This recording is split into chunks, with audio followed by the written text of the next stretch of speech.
Me dá um sinal quando entrar.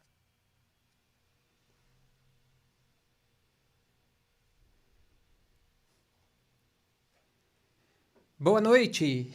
Estamos começando esse episódio piloto, o primeiro episódio aqui do Camboriú Play. É o podcast do Camboriú Play, que nós vamos estar aqui então todos... No começo a gente não sabe como é que vai ser, mas é para ser todos os dias. E como é o episódio 0, é um episódio piloto, vai ter gente gaguejando sim, eu vou gaguejar, vai ter iluminação ruim, vai ter às vezes o áudio ruim, sei lá, é um teste. Semana que vem a gente já quer começar valendo, mas hoje eu chamei um amigo aqui para estar testando essa primeira transmissão, fazendo essa inauguração do Camboriú Play Podcast, que é o Gabriel Reinert, é produtor musical. Como é que eu te apresento, Gabriel? Cara, sou proprietário do Silver Tape Studio, eu atuo como produtor musical também, de um tempo pra cá eu tenho produzido algumas músicas, mas a minha profissão mesmo, a minha função é engenheiro de áudio. Pra quem não entende, o produtor musical é aquele cara que cria os arranjos, que desenvolve os arranjos junto com a banda. Quem faz mais esse papel lá no estúdio é meu sócio, pra quem não conhece, o Vitor Pradella. E eu atuo mais na parte de engenheiro de áudio, que é o cara que grava, edita, mixa, masteriza. Então, dentro da música, assim, a gente tem esses dois segmentos. É como se um fosse o arquiteto e o outro fosse o engenheiro. Então, o arquiteto é o produtor musical e o engenheiro é o engenheiro de áudio. Então, engenharia não é só engenheiro de construção civil. Existe outro tipo de engenheiro também. Eu não sabia. Engenhar é construir alguma coisa, assim. Então, eu trabalho na parte de engenheiro de áudio. Existe engenharia de alimentos, existem vários tipos de engenharia, assim. Olha, interessante. E tu tá com o estúdio desde quando? Cara, desde 2010. Desde 2010. Acho que fez 11 anos o estúdio em fevereiro. Eu vi tu construindo, e no sentido literal, construindo o estúdio, né? Essa construção do estúdio começou um pouco antes, né? Acho que em 2006, 2007, né? Cara, conta um pouco da história aí, que eu lembro que a tua mãe cedeu a sala, acho, da casa, a garagem, eu não sei. Conta como é que foi o início disso. Cara, eu sempre gostei muito da parte de engenharia de áudio, assim. A maioria dos profissionais que atuam na minha profissão são músicos frustrados, na verdade. Cara, é a galera que sonhava em ser um rockstar, um guitarrista, tocar num palco grande e tal, daí a banda acabou não dando certo, daí o cara acabou indo pra gravação. Cara, eu sou o oposto disso, assim. Eu sempre gostei muito da parte de gravação, de áudio e tal. Eu tocava guitarra, tinha banda, mas a minha parada mesmo era a gravação. E eu descobri isso, cara, quando eu era adolescente, assim, talvez quase criança, quando eu fui acompanhar um amigo meu numa aula de bateria e o professor de bateria tinha um gravador de fita, com fita cassete, um porta-estúdio de 4 canais, e ele conseguia fazer algumas gravações ali, conseguia mixar, e eu fiquei encantado com aquele negócio. Aí passei alguns anos, assim, da minha adolescência com um microsystem, um aparelho de som 3 em 1, que eu gravava a bateria num, daí transferia pro outro, entrava na entrada de microfone, gravava o baixo em cima, gravava a guitarra, e gravava as fitinhas cassete. E, cara, sempre fazendo experiência, até o dia que eu consegui ter um porta-estúdio. E eu sempre queria gravar no computador, mas para gravar no computador você já precisava de mais equipamentos, de placa de som e tal, até o dia que eu consegui isso aí. Só que o grande passo, assim, da minha profissão, ela aconteceu a primeira vez que eu visitei o estúdio do Vidal, que era o produtor do Rapa. Os amigos do Chris Jones estavam gravando lá, ele foi lá visitar, ele acabou me levando junto.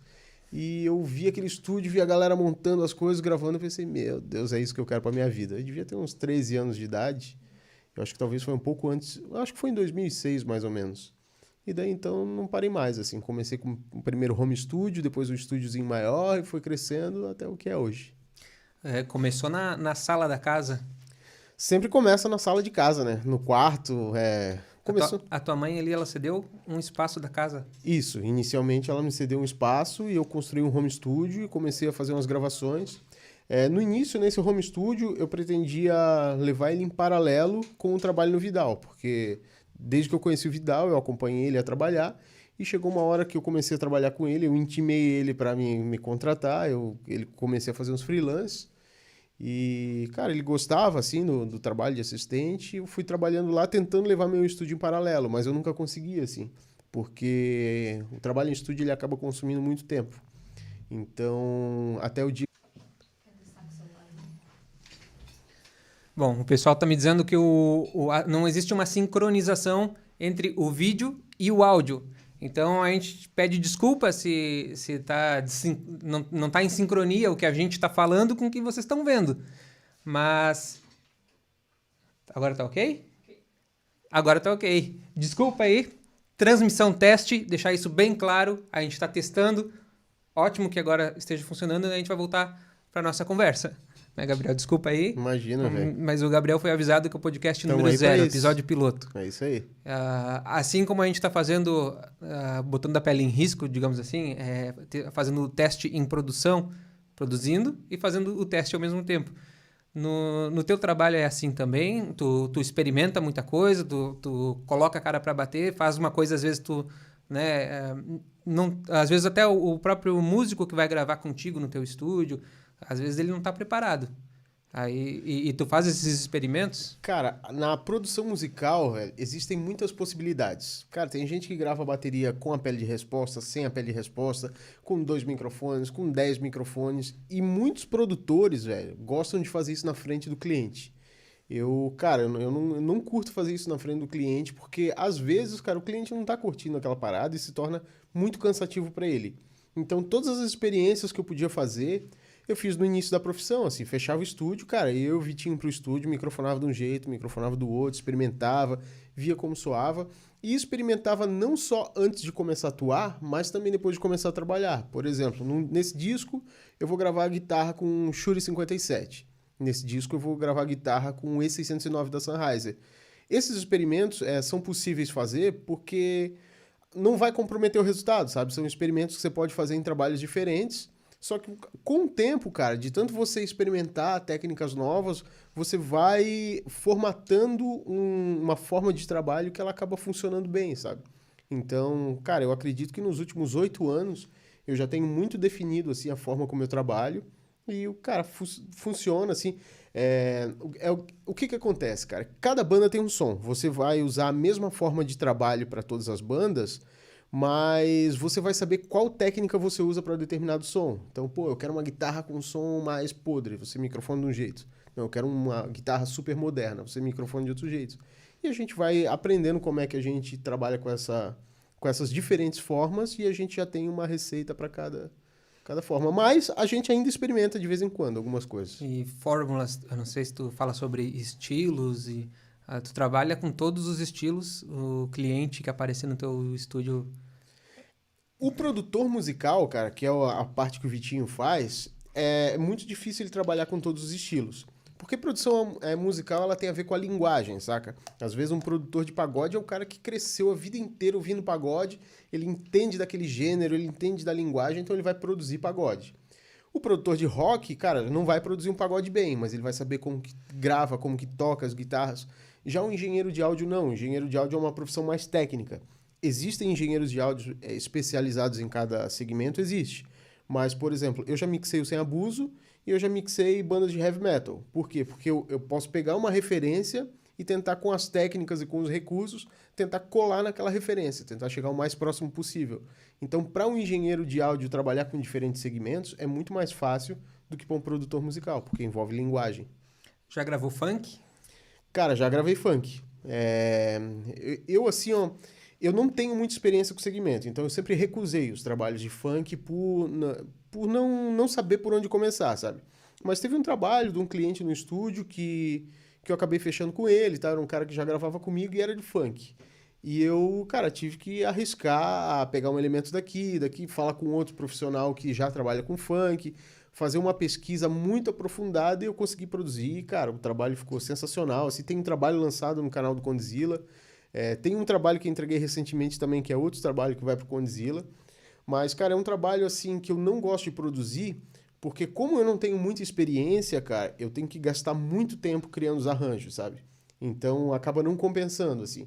E eu não quero abraçar todos os estilos, assim. Eu não quero ter que me aprofundar estudando tecnicamente para produzir o funk, porque eu acho que eu devo focar a minha atenção e os meus estudos na parte de engenharia de áudio. Mas se tiver que fazer, a gente faz, velho. Até o funk, agora que eu tenho eletrofunk, mistura muito música eletrônica, né? Música eletrônica também não é um trabalho que tu faz, né? Porque o DJ, normalmente, ele já sabe produzir a própria música. Então, Sim, a maioria dos DJs, eles gostam e trabalham com essa parte de produção, assim. Música eletrônica... então essa parte de música eletrônica tu não faz. Cara, eu já mixei trabalhos de música eletrônica. Os caras trazem um projeto aberto, tem que equalizar, comprimir, masterizar e entregar. Mas a parte de criação eu nunca fiz. Especialidade, assim, que é o rock? Cara, é o rock, né? Porque eu cresci ouvindo rock, cresci tocando rock. Consequentemente, os meus amigos eram do rock. Então, as primeiras bandas que eu gravei eram bandas de rock. E daí, as bandas de rock, você faz um trabalho bem feito, ele acaba sendo visto por outras bandas de rock e as outras bandas vão surgindo. Então, na verdade, cara, quem define o mercado que você vai atuar são os seus clientes, assim, são os primeiros trabalhos que você faz, eles acabam puxando outros trabalhos. Por isso que talvez o trabalho que eu mais produzo hoje é rock e talvez a metade no segmento gospel.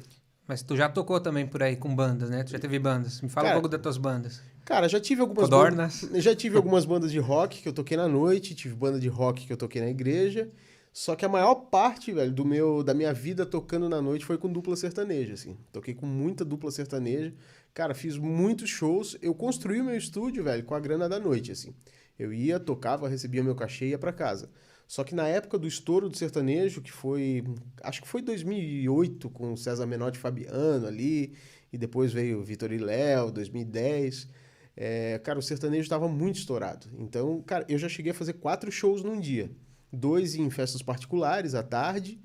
Uma noite, na época, no Porto Santo, aqui em Balneário. Um de madrugada em Jurerê. Então, cara, foi uma época que eu toquei bastante. Curti, velho. Porque, pô, eu tava tocando meu instrumento no palco. Por mais que não seja o segmento que eu cresci aprendendo e tocando, eu curtia pra caramba o rolê de tocar.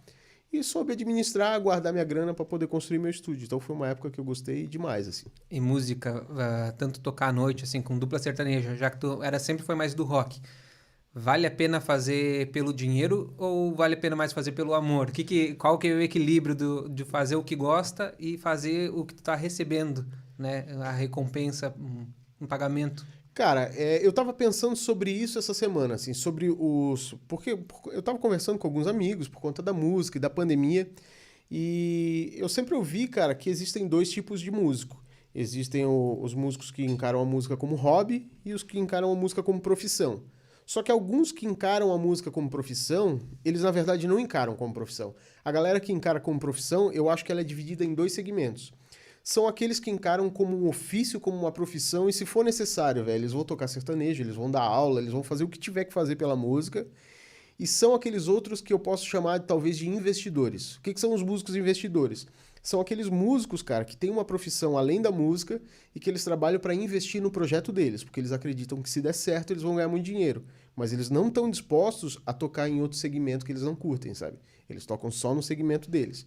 Eu, cara, eu encaro a música como profissão, sabe? Eu gravo, eu toco, cara, já trabalhei de road, já trabalhei de iluminador, então eu já trabalhei de técnico de pé há muito tempo, viajei com o Rodolfo como técnico, então eu encaro a música como profissão, de verdade, assim. E na época, cara, eu tinha uns amigos do rock que tiravam onda, assim, de mim por eu estar tocando sertanejo. Pô, você tá tocando sertanejo, pá, não sei o que lá, um guitarrista de rock tocando sertanejo. Falei, cara... Minha profissão é muito melhor que a sua, velho. Você passa 10 horas, 8 horas, 10 horas lá no shopping atendendo gente, dobrando roupa, que é uma parada que você não curte.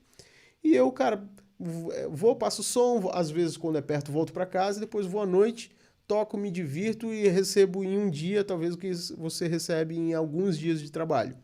Então, eu me divirto muito, cara, me senti realizado tocando na noite com dupla sertaneja.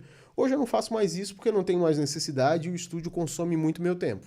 Mas, cara, eu gostava muito, velho, de tocar guitarra na noite, assim, era muito legal. Você trabalha pouco tempo, você se diverte e nem parece que você tá trabalhando, assim.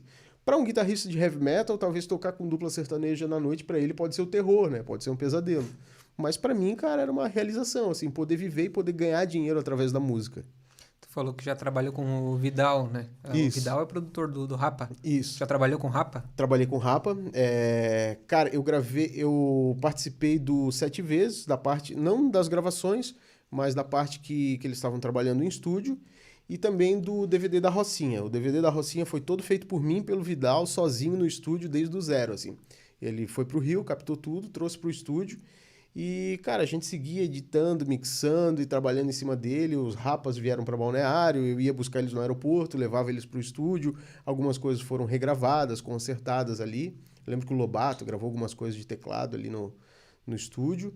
E, cara, tem meu nome lá no DVD da Rocinha. É um baita de um orgulho para mim trabalhar com os caras, assim. Eu também tive experiência, velho, de gravar eles na estrada. Porque uma época, cara, o Vidal fazia... O Vidal sempre fez o PA do Rapa, né?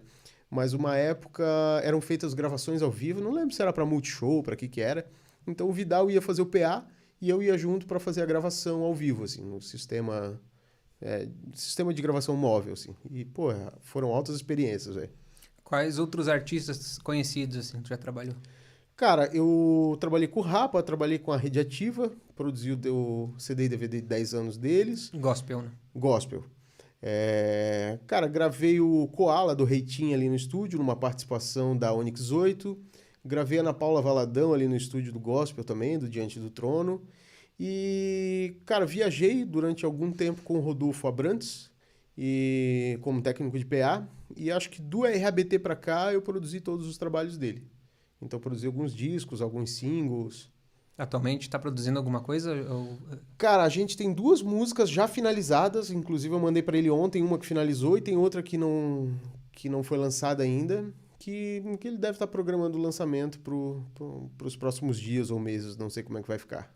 Como é que tu se adaptou, Gabriel? Quando tu começou o teu estúdio, ainda se prensava CD, né?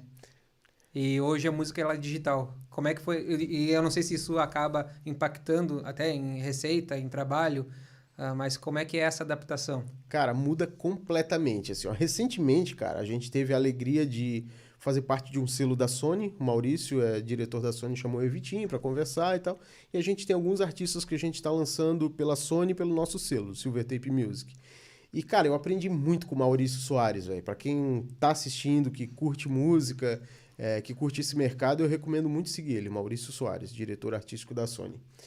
E o... Por que eu ia falar isso? Desculpa, eu esqueci. Adaptação pro digital. Adaptação.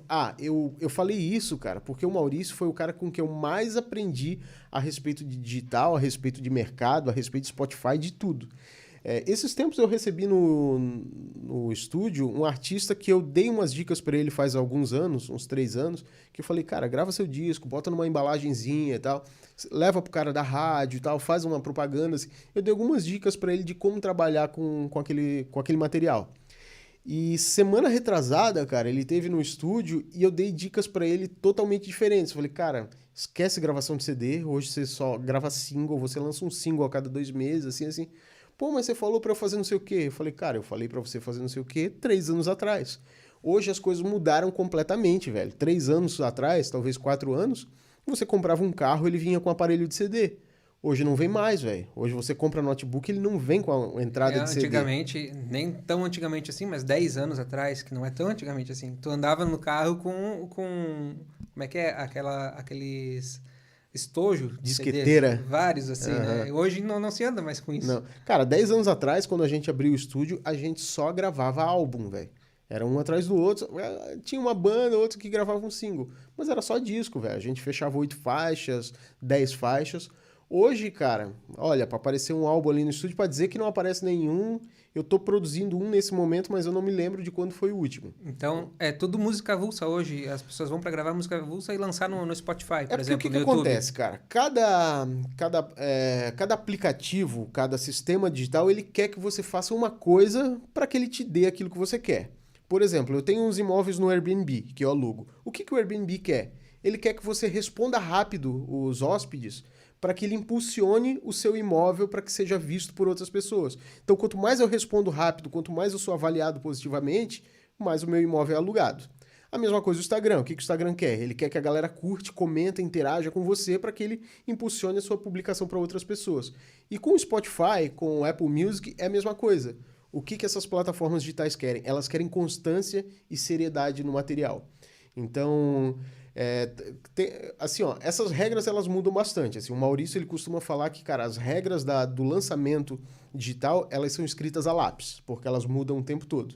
Mas a audiência hoje para um lançamento digital no Spotify, ela dura em média 2 meses. Cara, você lançou, se tornou novidade, tá todo mundo ouvindo, daí vai caindo. Cara, 2 meses, 45 dias, morreu, assim. Aí, o que você tem que fazer? Você tem que lançar outro. Então, quando você apresenta... E assim, ó, o Spotify, ele recebe muitas músicas diariamente. Ele não consegue dar assistência para todas as músicas. Mas existem os curadores e existem os proprietários de selo. Um selo com quem eu trabalho muito é a Brock Music. Então, o selo ele consegue fazer esse intermédio entre o artista e o curador do Spotify. Ele consegue ouvir e ele consegue avaliar em qual playlist essa música vai funcionar melhor. Então, quando você tem um selo, ele normalmente apresenta um plano de lançamento, um plano de trabalho para o Spotify.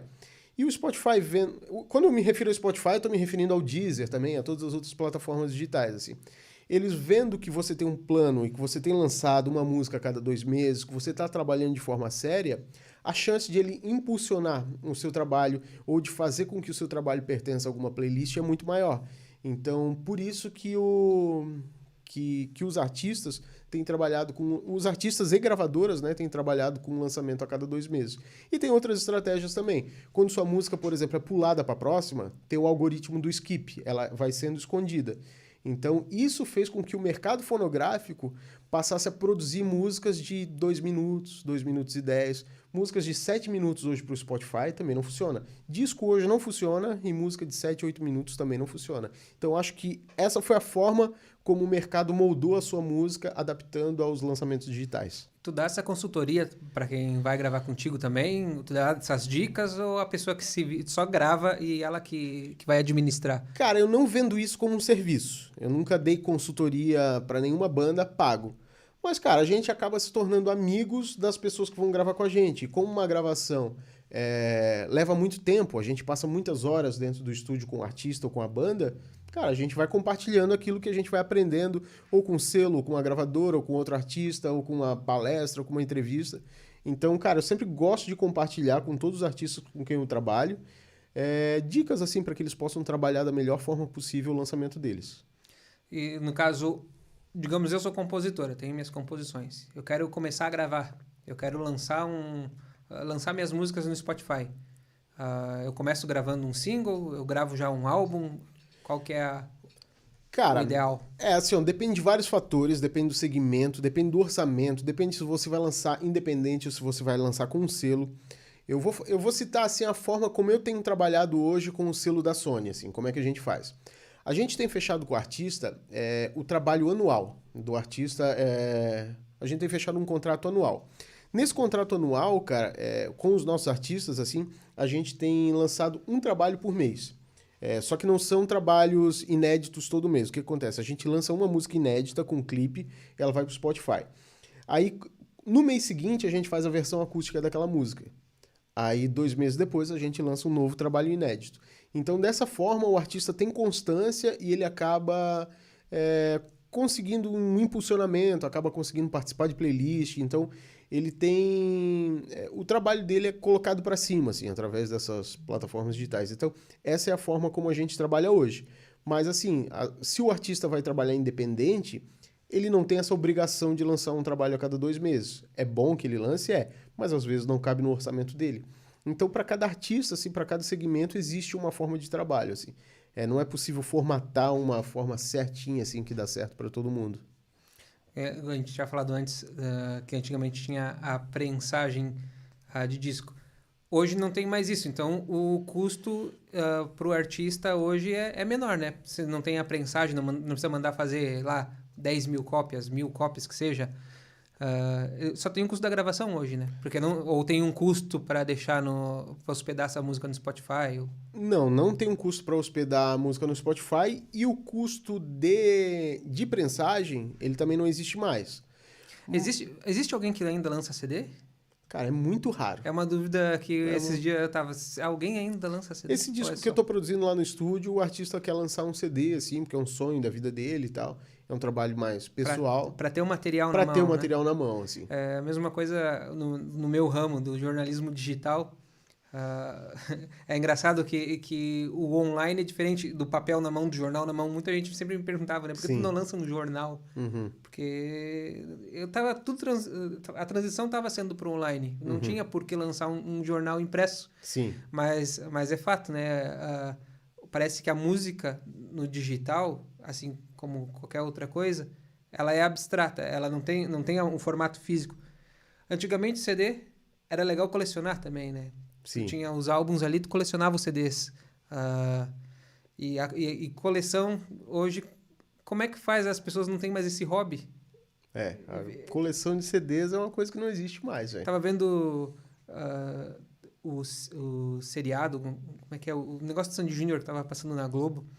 E eu tava me lembrando da infância, que a minha irmã tinha um CD do Sandy Júnior e tal.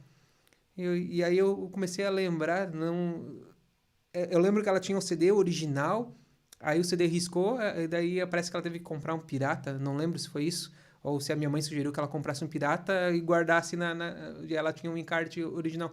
E esse negócio do encarte hoje se perdeu, né, cara? Se perdeu. Mamonas Assassinas tinha um encarte muito legal. Você vê como é que é? Recorte aqui, estrague seu encarte. Uhum. E isso se perdeu. E a coleção se perdeu. Agora tu guarda tudo num aplicativo, numa playlist de aplicativo. Perdeu a graça? Sim, mas assim, ó, hoje existem vantagens, sabe? Existem vantagens para os dois lados.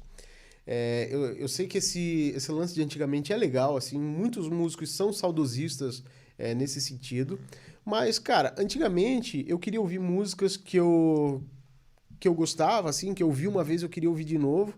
Cara, eu não encontrava o CD pra vender, às vezes eu ficava lá no programa de rádio gravando durante horas pra ver se tocava aquela música no programa de rádio e eu gravava em outra fitinha, assim. E, cara, às vezes dava raiva, sabe? Era o meu passatempo preferido. Eu tinha um gravadorzinho e quando passava uma música na televisão, eu gravava na frente da televisão. Tipo, um artista no Faustão. Eu ia lá e gravava os Mamonas Assassinas no Faustão, eu lembro. E na rádio a mesma coisa, eu botava fita no rádio, gravava. Eu gostava de fazer minhas coleções de coisas, né? Às vezes até de show ao vivo, que eu sabia que eu não ia encontrar em lugar nenhum, mas tá transmitindo show ao vivo, ou tá transmitindo na TV, e eu gravava aquilo pra ter aquilo. Isso era muito legal. Assim, às vezes dava uma raiva que você tava gravando aquela música lá que você queria, você tava começando, então antes dela terminar, o radialista entrava, e você está ouvindo a banda tal, tá? Estragava a sua gravação, assim. Só que hoje, cara, eu li esses dias o livro do Rick Bonadio. E, cara, o Rick é um cara sensacional, assim. A forma como ele produz, como ele começou, ele falou, cara, eu juntava minha grana das produções, eu ia pra loja de CD, eu comprava CD de tudo que é estilo, assim, pra chegar em casa pra ouvir, pra pegar referências, sabe? Hoje os produtores, velho, eles têm todos os catálogos de música no mundo no celular, velho. Então, isso... É porque a gente olha porque a gente perdeu, saca? Pô, a gente perdeu o lance do encarte. E essa geração não sabe o que é, né? A geração atual... Não sabe o que é, mas os caras estão ligados no Spotify, velho. A galera tá ouvindo ali, tá playlist, os caras conhecem. Quem é ligado em música conhece muita coisa. Então, essas facilidades de você ter todos os catálogos na mão, elas foram um ponto positivo, sabe, do lançamento digital. Eu acredito que a gente perde do encarte, mas a gente ganha por ter todos esses catálogos na mão. E pro artista, cara, eu imaginava que o músico nunca mais ia ganhar dinheiro com a sua gravação depois da invenção do MP3. Os primeiros artistas que eu gravava, quando eu inaugurei o estúdio, eu aconselhava eles a fazerem um CD para vender pros amigos, pra galera dar uma força comprando, para levar pro cara da rádio. Rentabilizar ali, né? Monetizar o negócio. Cara, para fazer dinheiro de verdade com venda de CD, cara, quando eu abri o estúdio, ninguém fazia. E hoje, cara, com o Spotify, eu conheço gente ganhando muito dinheiro com o Spotify, velho. E Spotify dá dinheiro mesmo? O Spotify dá dinheiro, velho. Mas tem que ter milhões de plays. Cara, depende, assim, eu conheço alguns artistas que não tem milhões de plays, que tiram ali R$1.000, 1.500 por mês. Então ele é muito mais... Um trabalho constante no Spotify é muito mais lucrativo do que um trabalho constante no YouTube. Claro que o YouTube, depois que você cresce, que você tem muitos plays, você acaba tendo um retorno financeiro muito interessante. Mas o Spotify, ele dá a possibilidade para o artista novo já começar a ganhar uma grana ali em dólar. E como o dólar está bem valorizado no Brasil, você acaba fazendo vezes 6, acaba sendo mais rentável ainda. Então, e assim, cara, era uma grana que o artista não ganhava nada. Ele não ganhava nada pelo play do seu MP3, assim. A galera baixava lá do SoundCloud, do palco MP3 do YouTube, e o artista não ganhava nada. Hoje, com as plataformas digitais, o artista já é remunerado e, ao meu ver, bem remunerado por isso. Então, esse também foi outro ponto positivo do digital. E até houve uma aceitação do mercado, né? Porque eu, assim como tu, eu acho, acreditava que o MP3 ele nunca ia poder ser vendido. As pessoas têm de graça na internet. Por que elas vão pagar uma assinatura para consumir aquilo? Mesma coisa, até o o Netflix, que é a mesma coisa. Tu consegue baixar da internet, por que eu vou pagar para assistir? E então, até que o mercado se adaptou bem, né, para isso. Porque as pessoas podiam, se elas tivessem uma mentalidade assim mais pirateira, podiam falar, não vou pagar porque eu consigo através de outros meios, né? É que a praticidade fez com que a praticidade e o baixo custo fez com que o negócio fosse viabilizado. Eu já conversei, cara, com alguns artistas que viveram mainstream, essa época do CD e tal, e passaram dessa transição da venda de discos pro Spotify, e alguns compartilham comigo. É que, na verdade, eu não posso justificar o porquê do MP3 ter sido inventado. Mas eu acho que um bom motivo, cara, que fez para que a pirataria existisse forte, era o preço em que eram vendidos os CDs. Cara, há 20 anos atrás o CD era vendido por R$18, R$20, o que era muito dinheiro, velho. Talvez seja...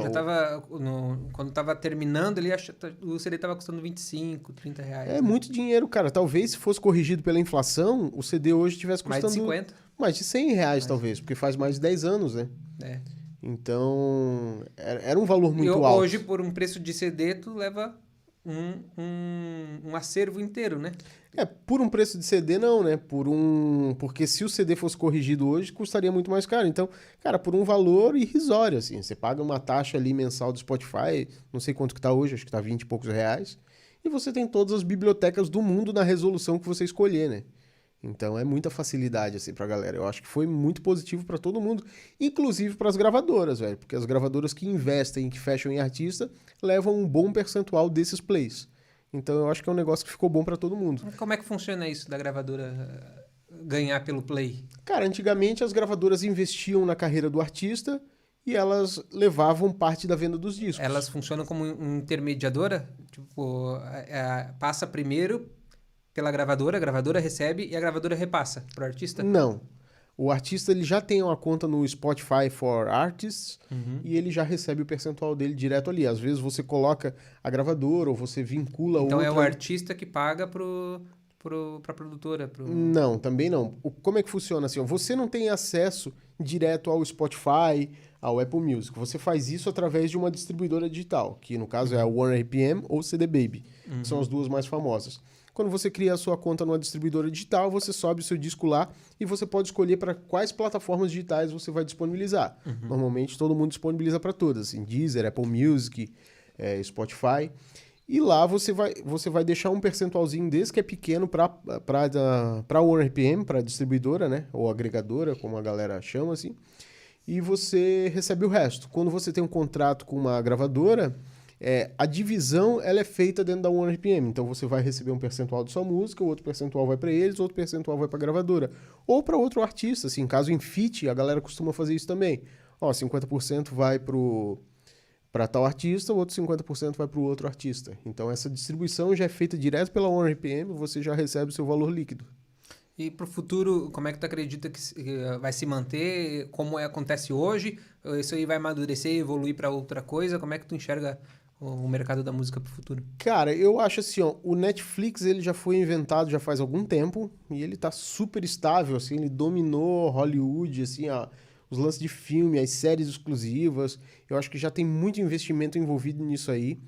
Eu não consigo imaginar uma substituição disso. Tanto é que esse sistema do Netflix, ele foi adaptado para o Spotify, para o Kindle dos livros, você vai lá, sua assinatura, você tem os livros à vontade.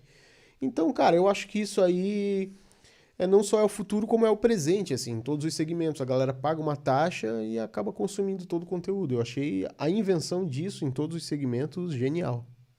E voltando para o teu estúdio, já deve ter enfrentado aí muitas histórias engraçadas, porque são 10 anos, né, trabalhando com diversos artistas. Conta um pouco, que tem uma história engraçada aí que tu possa compartilhar com a gente? Cara, tem várias histórias engraçadas. Então conta que eu acho que o problema é poder compartilhar, saca? Porque tem muita história engraçada, só que nesse meio, cara, como é que eu posso dizer?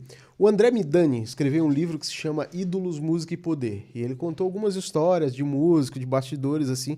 Cara, o cara foi processado por todo mundo, assim, deu mó treta, tiraram o livro de circulação e ele se deu muito mal, assim. Então, como é que eu posso dizer? nesse meio musical, cara, você construir uma credibilidade, uma privacidade pro artista, ela faz muita diferença.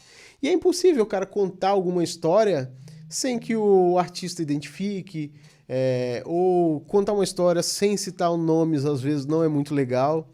Então, o lance de estúdio, cara, bastidor de estúdio é mais ou menos como o que acontece em Vegas, fica em Vegas, sabe? Mas tem muita história engraçada, velho. As coisas que a galera esquece lá no estúdio. Os músicos, eles são muito ego inflado, normalmente, assim, estrelinha? Cara, não a maioria, mas aqueles que são, eles marcam muito, assim. Por isso que muita gente cria esse estereótipo do músico com ego inflado. Eu diria que meio a meio, sabe? Mas uma coisa que eu percebo assim, é que o músico, quanto mais experiente, quanto mais profissional, mais humilde velho.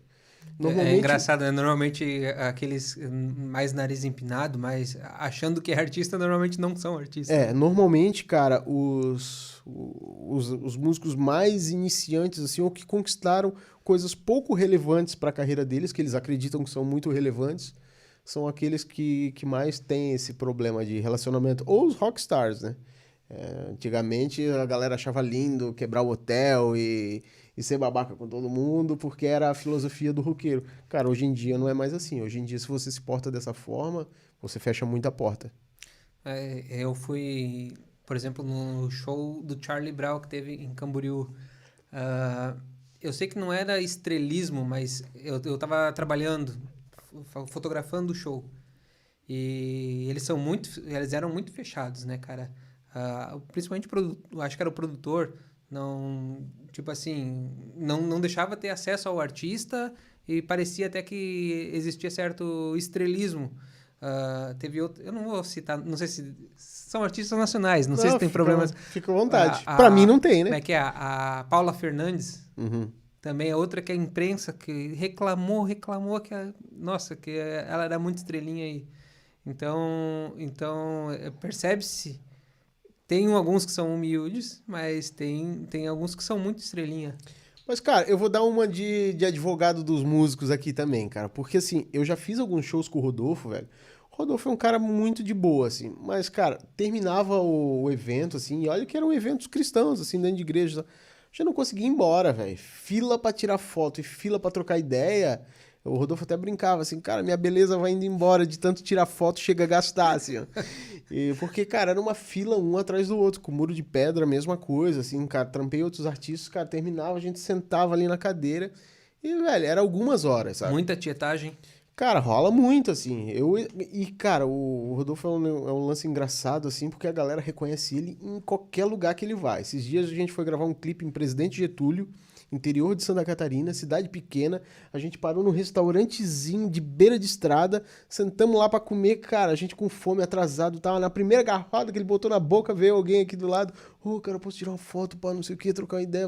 Falou, cara, assim que eu terminar de comer, eu vou ali na tua mesa, troco uma ideia contigo, pode ser? Não, pode ser e tal. Mas, cara, onde o cara vai, surge um assim. Não consegue nem comer. Então às vezes é complicado pros caras também. Você citou o lance do Charlie Brown ali. Cara, eu sempre ouvi falar muito bem do Chorão, assim. Já trabalhei com profissionais no Rapa que trabalhavam com o Charlie Brown antes. O próprio Rodolfo tinha amizade com o Chorão. E assim, cara, talvez, velho, nesse show que você foi, muito provavelmente... Que ano que você foi nesse show aí?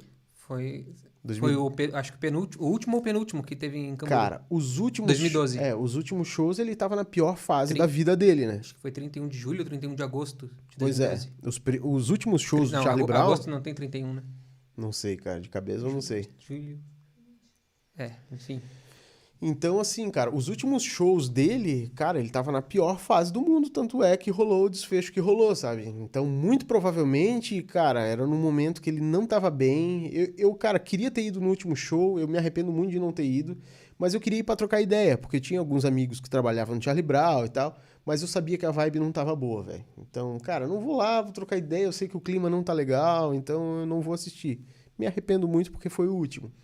Mas, muito provavelmente, cara, você teve essa impressão ali por conta que você não foi no show certo, sabe? Possivelmente. Porque a gente sabe o quanto que ele estava abalado naquele dia. Quem foi viu. O Chorão, ele estava sofrendo por amores. Não sei o que aconteceu. Ele brigou com a mulher tinha largado ele, alguma coisa. Então ele foi muito melancólico no palco. Sim. Quem tava lá viu. E daí, tanto que... Acho que foi o penúltimo show esse em 2012. O último foi em 2013, se eu não me engano. Aí, tanto que ele falou em 2013, foi aqui que eu fiz aquele show merda. Então deixa eu corrigir isso. Hoje eu vou fazer um show bom aqui pra vocês. Me contaram, não fui no último. Mas contaram que ele falou isso. Cara, o Chorão era um cara muito verdadeiro, assim, muito sincero, muito honesto, que ele vivia... Cara, a galera que trabalhou com ele, que comenta isso comigo, falou, cara, quando o cara tava triste, ele tava triste de verdade.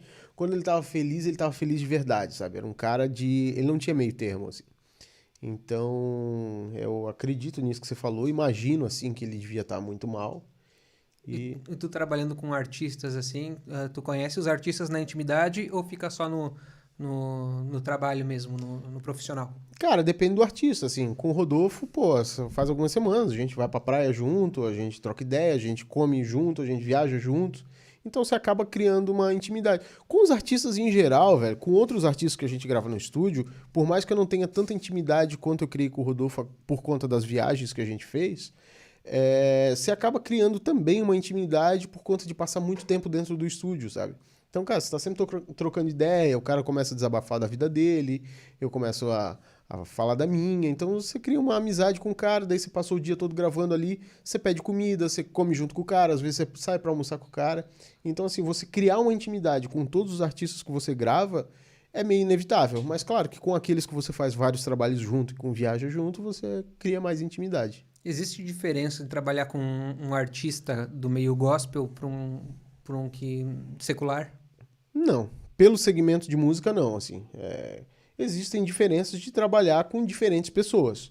Mas, cara, eu trabalho com artistas do meio gospel, cara, que são pessoas incríveis, assim, pessoas legais de trocar ideia, de você ter uma amizade além do profissional.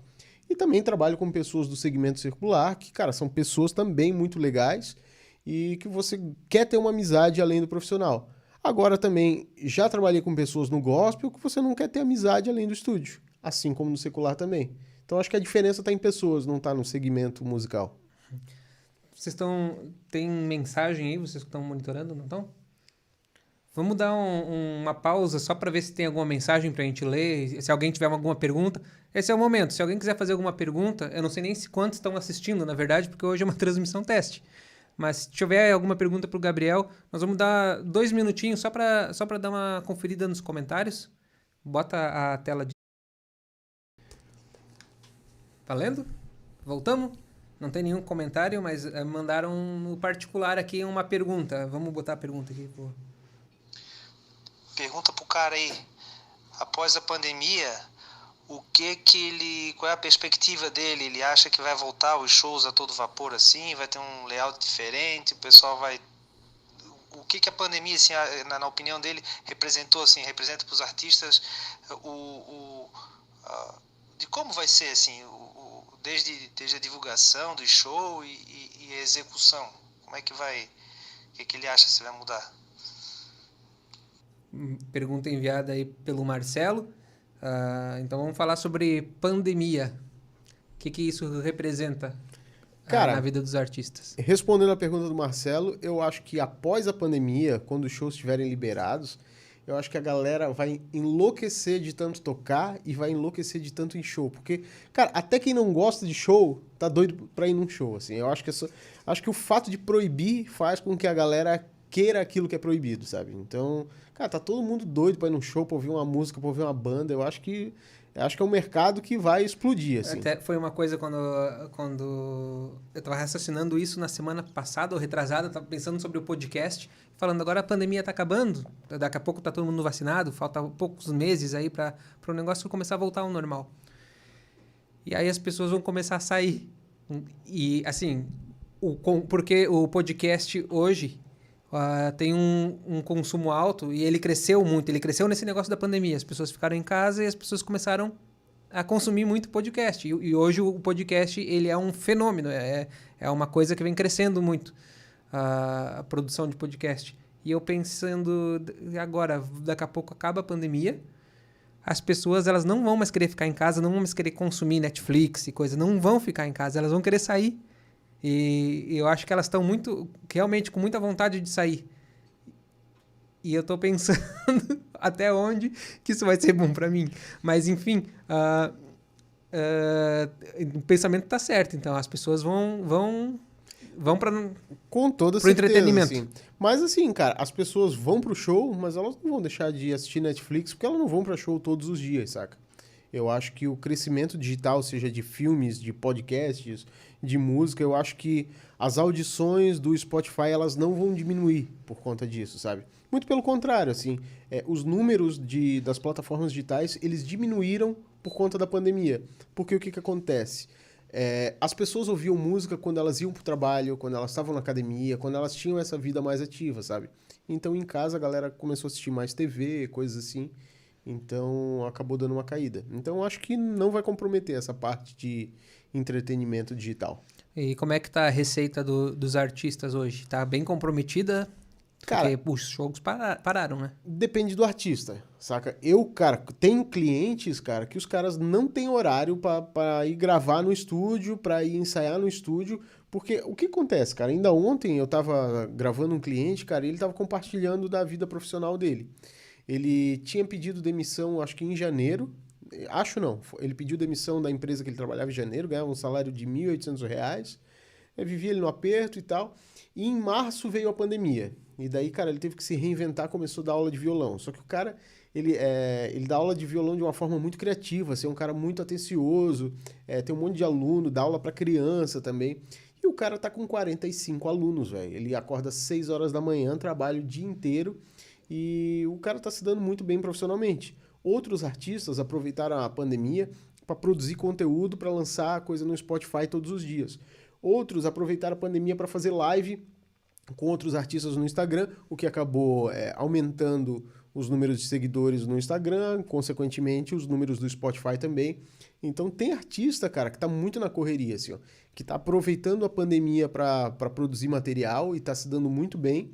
E já outros artistas, cara, que já não têm esse talento pro digital, estão passando muita dificuldade, assim. Eu conheço músicos que tocavam no mundo inteiro em festival de jazz, que eram super bem sucedidos, que estão vivendo de doações e cesta básica. Então depende da forma como o músico se comporta diante da dificuldade. Tem diferentes tipos de músico, né? Porque nem todo músico grava a sua própria música. Tem os covers, tem o pessoal que toca em barzinho, né? E sempre viveu da música e agora, né? Não tem como... Não cria a sua própria...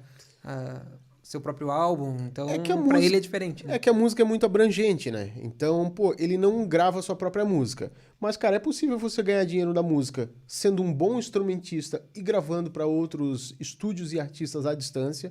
Tem muita gente que faz isso e ganha muito dinheiro. Eu conheço profissionais aí que gravam 10 músicas por dia, seja guitarra, bateria ou qualquer instrumento. É possível você compor músicas e licenciar para outros artistas, então eles gravam, você recebe direitos autorais por isso. É possível você dar aula de instrumentos, é possível você fazer voz e violão, que está liberado hoje mesmo com a pandemia. É possível... Cara, são muitas possibilidades que você tem dentro da música. É possível você produzir trilha sonora para tocar em ambientes. Então, cara, são muitas as possibilidades que você tem dentro da música para poder levantar recursos.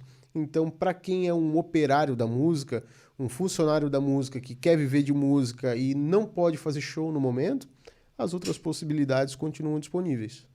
Se o artista ele quer gravar sua própria música, ele compôs lá no violão e tem suas músicas, ele chega no teu estúdio e fala assim, eu quero gravar um álbum, mas eu não tenho a banda para gravar comigo. Tu consegue os músicos para gravar ou como é que tu faz? Ou tu simplesmente recusa o trabalho? Não, eu tenho muito pelo contrário. Assim, a maioria dos artistas que eu recebo, eles não têm banda própria. Alguns até têm banda própria, mas optam por gravar com músicos profissionais. Cara, hoje eu tenho um leque de músicos assim, ó, super profissional, que grava tanto indo até o estúdio quanto à distância. Cara, tem um baterista do Rio de Janeiro que é super profissional, Renan Martins. Quem grava guitarra tem gravado para mim é o Vitor Pradella, meu sócio, ele grava de casa. Então, cara, tem músicos super profissionais que você pode escolher um músico que tem experiência com estúdio, que executa bem seu instrumento, que tem criatividade, e você pode escolher também conforme o seu segmento. Então, se eu quiser um guitarra de rock, eu vou botar o Vitinho. Se eu quiser um guitarrista de pagode, eu já não vou botar ele. Eu já tenho outros guitarristas que se adequam melhor a determinado estilo. Então, os músicos, cara, eles representam muito do resultado da música, assim. Cara, talvez 70% 60%, 70% da qualidade de uma música se dá pela qualidade do músico. Então, é muito importante assim que o estúdio tenha os músicos para indicar e para fornecer para o artista. E tu acha que agora, com a pandemia finalizando, as coisas para Silvertape, ou pro estúdio Silvertape, elas vão continuar do jeito que estão, vai melhorar, ou de repente os artistas vão começar a gravar menos porque tem mais shows? Não, muito pelo contrário. O artista, quando ele começa a fazer mais shows, ele começa a ganhar grana e ele quer reinvestir na banda. Então, ele acaba gravando mais. Assim. Lá no Silvertape também é aberto para ensaio, né? Além Aberto disso, pra não ensaio. só gravação, né? Cara, assim, ó, as gravações no estúdio, cara, eu sempre tive. Na pandemia ali eu fiquei 1 mês sem trabalhar, de março a abril, mas depois eu já voltei gravando e produzindo, e eu nunca consegui zerar a minha fila de gravações. Eu sempre gravei, daí entrou na fila de mixagem, daí gravei outro, entrou na fila, daí eu tô mixando esse. Quando eu tô mixando esse, tem mais aqueles para entregar, já entra um novo artista.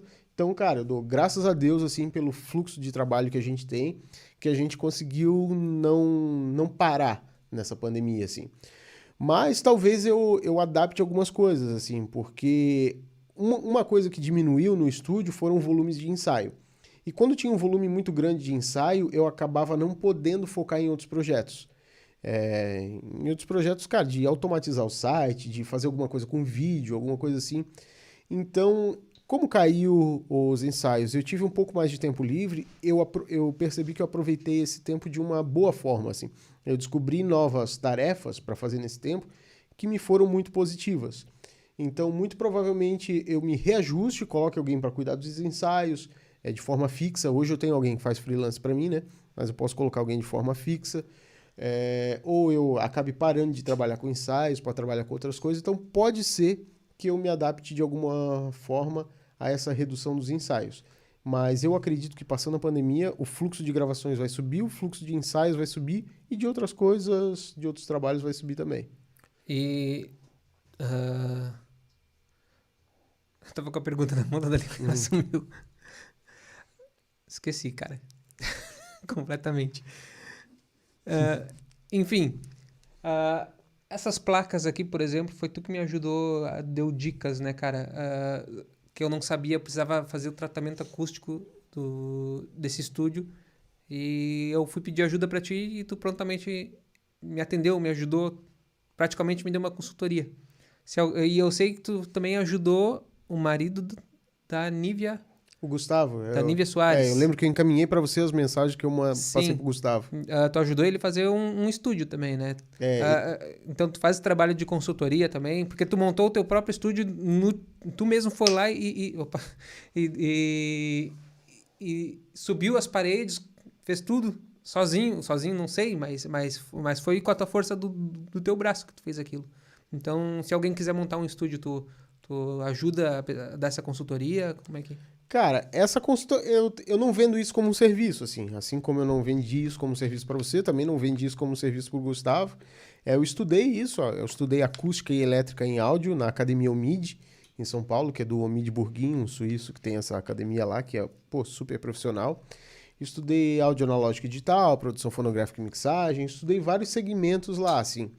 E daí, cara, eu tenho conhecimento, eu gosto de compartilhar, assim. Fiquei felizão em poder te ajudar, fiquei felizão em poder ajudar outros amigos que vieram até mim me perguntar, assim. E eu não vendo isso como um serviço. Talvez, cara, por eu ser... muita gente já me perguntou, cara, por que você não transforma isso num serviço? Cara, talvez porque eu tô sempre na correria, cara, tô sempre trabalhando bastante, sempre fazendo um monte de coisa, então eu não queria ter mais... trabalho não em outros segmentos, porque continua sendo o segmento da música e do áudio, mas eu não queria formatar, talvez, novos serviços. Mas pode ser que um dia, cara, eu venha desenvolver um curso online ou alguma coisa assim. Podia transformar isso num curso, né? Tava pensando que... Cara, muita gente já me pediu... Cara, eu abro uma caixinha de pergunta no Instagram, sempre, cara. Se eu abrir uma agora, eu vou te mandar um print de quando é que você vai gravar um curso de áudio. Não tem pode ser uma só. Às vezes surge 2, às vezes surge 3. Mas não tem um dia... que eu não abro uma caixinha de pergunta que a galera pergunta quando é que vai surgir seu curso online? Porque tu teve que aprender bastante, tu não sei quais cursos que tu já fez, se puder falar o que tu já estudou, toda essa bagagem, porque foi desde aprender a tocar violão, por exemplo, a outras coisas mais complexas.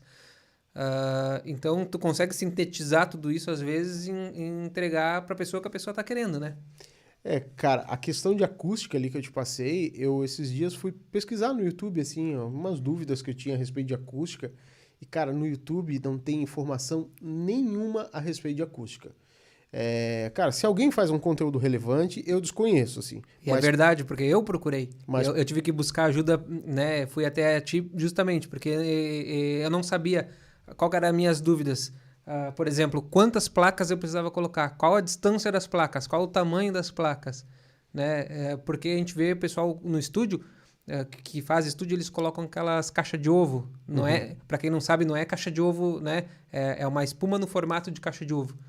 E o pessoal coloca aquelas espumas e eu sei que não é o tratamento adequado, que aquilo não faz um isolamento. Então eu fui buscar ajuda então, né? No Brasil, cara, a gente só vê pessoas falando. No YouTube, só vê pessoas falando de espuma. Compra espuma, aqui tá o link para você comprar a espuma que eu comprei. Só que o conhecimento. Exatamente. Só que o conhecimento de tratamento acústico, ele é incrível, assim. Ele é muito escasso no Brasil. A informação é engraçado, né? As pessoas elas não têm o conhecimento, não sabem o que aquela espuma faz, e elas reproduzem esse falso conhecimento para as pessoas. Elas estão ensinando. E elas estão ensinando. Uhum. Porque o YouTube, cara, ele tem essa desvantagem, né? A popularização da informação faz com que pessoas não capacitadas também transmitam informação. Então, por isso que talvez os cursos online estejam vendendo bastante. Porque você vai lá, compra o curso de um cara que é profissional, de que ele faz isso todos os dias e ele pode te dar dicas realmente relevantes, assim, para a sua profissão. E no YouTube, cara, às vezes você vai atrás ali de uns produtores musicais no YouTube, você vai se dar muito mal, sabe? Então, o conhecimento de acústica, cara, como eu tava falando, assim, ele, cara, é muito escasso no Brasil. Talvez, se eu não me engano, o primeiro estúdio que surgiu com a superfície em relevo, assim como uma superfície de caixa de ovo, foi o da BBC.